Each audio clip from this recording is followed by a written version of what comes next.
ururka hidaha iyo dhaqanka Sidegmaal oo ka tirsan ururada gobolka Togdheer ayaa habeenkii xalay munaasabad aad u qurux badan ku qabtay hoolka hotel Dheer ee magaalada Burco. munaasabad oo hay Mr. Saraalo Shagaashmay ayaa lagu soo bandhigay laba buug oo la magac baxay Macaashiqiinta Jannada iyo Miita iyo Murtida Maasyahanka. waxaana munaasabadan aan horay loo arag ka soo qayb galay mas'uuliyiin aad u tiro badan wax ka dad aqoon-yahanin abwaano xildhibaano qoraayo iyo qaybaha ururada gobolka Togdheer. ugu horeyna waxaa halkaasi ka warbixiyay gudoomiyaha guud ee ururka hidaha iyo dhaqanka Sidegmaal iyo xoghayaha ururka Sidegmaal oo ka warbixiyay qaybaha ururka ka kooban yahay iyo marxaladihii kala duwan ee ururku soo maray. waxaana hadalka uga sii dhameeyay xildhibaan Cabdilaki oo isna carabka ku dhuftay tartarta xoogan ee uu la soo baxay ururka hidaha iyo dhaqanka Sidegmaal iyo tartanadii uu ku soo guuleystay isagoo ugu dambeyntiina dhiirigeliyay qoraa Xasan Cabdiraxmaan Indhacade. ولا اسكو معامل ولا اسكو منهج ولا اسكو وقتي ولا اسكو حمل runtii ururweynaha hidaha iyo dhaqanka ee Sidegmaal waxa uu ka kooban yahay 5 waaxood oo aad u ballaaran. wax walbana ay leedahay xafiis gaar ah iyo gudoomiye gaar ah si gaar ah ay u shaqeyso. waxaan ugu horeysa waxaan aan caawa martida u nahay qoraaga da'da yar leh Mr. Xasan Cabdiraxmaan Maxamed oo ku soo bandhigay labada buug. waxdaasi waa waxda akhriska iyo qoraaga ururka ee ururka hidaha iyo dhaqanka ee Sidegmaal. waxdaasi waa waxda akhriska iyo qoraaga ururka hidaha iyo dhaqanka ee Sidegmaal. runtii waa wax door shaqeynaysay markan aanay ahayn dadkii ku horeysay ay soo bandhigtay buugaag noocan oo kala dhowr filood hore way ka gashay buugaag fara badan oo way soo dhigtay munaasabado badan oo way soo samaysay. waxaan iyagana u mahadnaqayaa ururka Sidegmaal waxyaaluhu soo qabtay waxaa ka hadlay Sacad iyo awaanadii hore. anigu waxaan ku darsanayaa inta kale ciddii kale baan u deenaya iyo intii hore la yidhi waxaan markhaati ka ahay dhiimeydii hore waxaan ka mid ahaa guddigii qabanqaabada dhiimeyda waxay ka mid ahaayeen 20 urur aan u xulanay inay xafladda habeenkaa dhacaysa leefka ah dhiimeyda ay u tartamaan. maasha Allah way soo tartameen waxay ka mid noqdeen 8dii ugu dambeeyay aan doonaynay ee ka qayb galayay xafladii leefka ahayd dhiimeyda. ugu hore waxaan u hambalyeeynaa uguna mahadnaqayaa qoraaga caawa martida u nahay dhammaanteenba.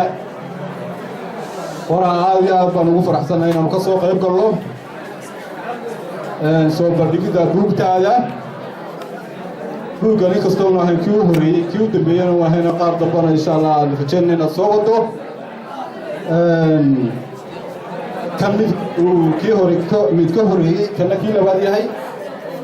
aad iyo aad baan kuugu hambalyeynaynaa waxaanu ku leenahay ku soo dhowow qoraayada qaranka Somaliland.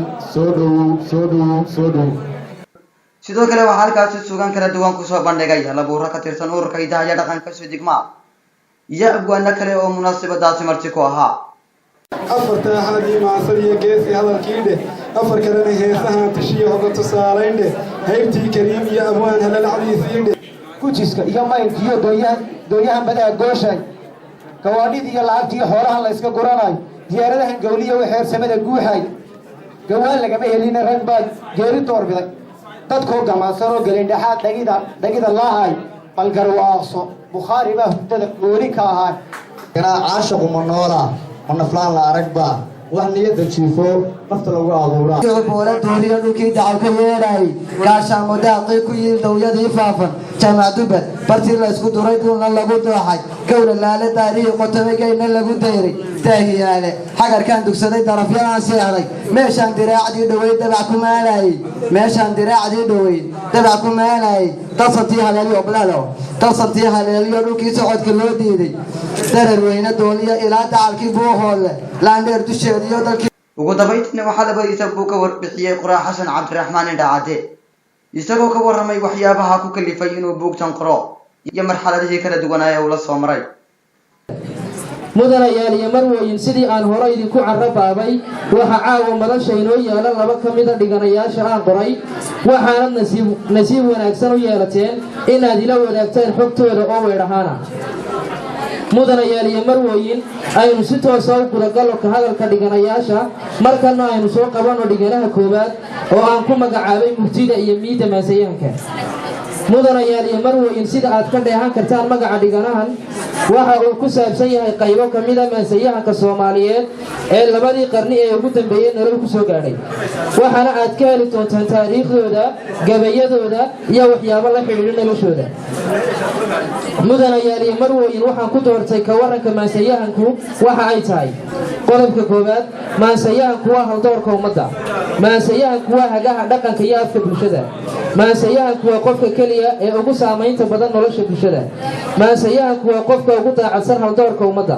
maasayahanku waxa uu u doodaa xuquuqda la duudsiyey waxaana uu duraa dambiilayaasha qaran gabagabadii iyo gunaanadkii munaasabadda ayaa halkaasi shahaado sharaf lagu guddoonsiiyey xubnihii firfircoonaa ururka hidaha iyo dhaqanka ee Sidigmaal mana aha markii ugu horeysay ee munaasabad noocan oo kale uu qabsado ururka hidaha iyo dhaqanka ee Sidigmaal waa maxamed taajir maxamuud jeesto shabakada caalamiga ee Sharci News magaalada Burco.